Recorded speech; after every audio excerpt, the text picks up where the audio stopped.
Okay, today we're going to learn about factoring polynomials. This first video is going to be pretty short, and the next one isn't so long, but factoring polynomials. First thing we're going to do is use the factor theorem to determine the factors of a polynomial.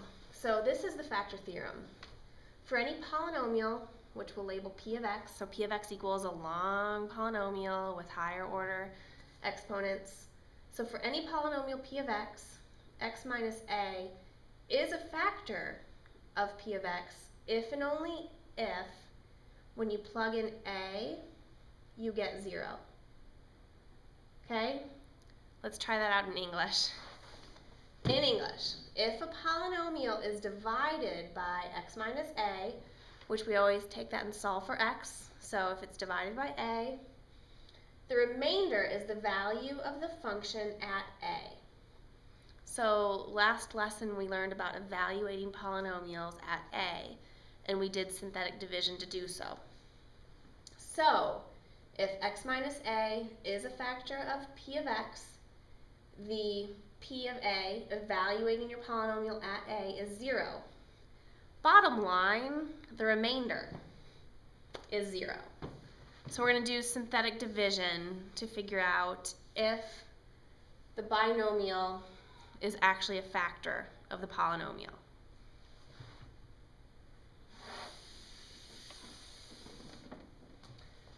Very basic example. P of x equals x squared minus 1. This is your polynomial. You guys know how to factor this. This is called the difference of two squares, but just hold on to that information for a minute. We're going to evaluate p of 1. So instead of x, I plug in 1. 1 squared minus 1 equals 0. That's very important. It's 0. Therefore, x minus 1 is a factor of p of x equals x squared minus 1. We divided this original polynomial by x minus a being 1, and got a remainder of 0. And we know that because x squared minus 1, we've learned how to factor this. It's the difference of two squares. We get x plus 1, x minus 1. And if we take both of those and solve for x, set them equal to 0, solve for x, we get x equals negative 1, x equals 1. X plus 1 and x minus 1 are both factors of that polynomial. Let's try a better example. Determine whether the given binomial is a factor of the polynomial p of x. Is this binomial a factor of this polynomial? So we take this, set it equal to 0, solve for x equals negative 1, find p of negative 1 by synthetic substitution. So we're evaluating a polynomial at negative 1 by synthetic substitution. Negative 1, set up your division. 1, negative 3, 1, 1, negative 3, 1. Bring this down. Negative 1 times 1 is negative 1. Add. Negative 1 times negative 4 is 4. Add. We have a remainder.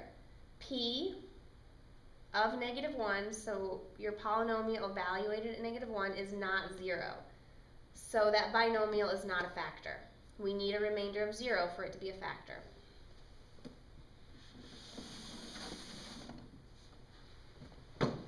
Same instructions. Determine whether the given binomial is a factor of the polynomial. Given binomial, polynomial. X plus 2 equals 0, x equals negative 2. That's why I put a negative 2 there. X plus 2 equals 0, solve for x. Okay, your coefficients, 3, 6. I don't have an x squared, so I need a placeholder. X to the 4th, x to the 3rd, x squared. X is negative 5 and negative 10. Bring it down, multiply, negative 6.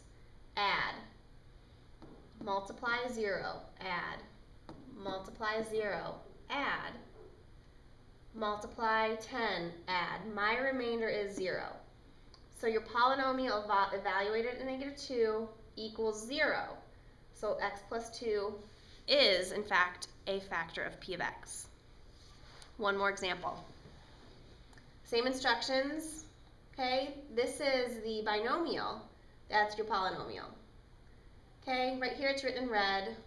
we need to solve for x. We have to figure out what our a is, because a is what we're going to do the synthetic substitution with. So 3x minus 6 equals 0, solve for x equals 2. That's what we're going to do the synthetic substitution with. Exponent, or coefficients, 3, negative 6, 6, 3, negative 30. 3, negative 6, 6, 3, negative 30. Okay, bring it down, multiply, add. Multiply, add. Multiply, add. Multiply, add. My remainder is 0. So your polynomial evaluated at 2 equals 0.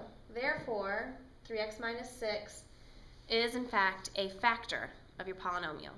That's all we have for today.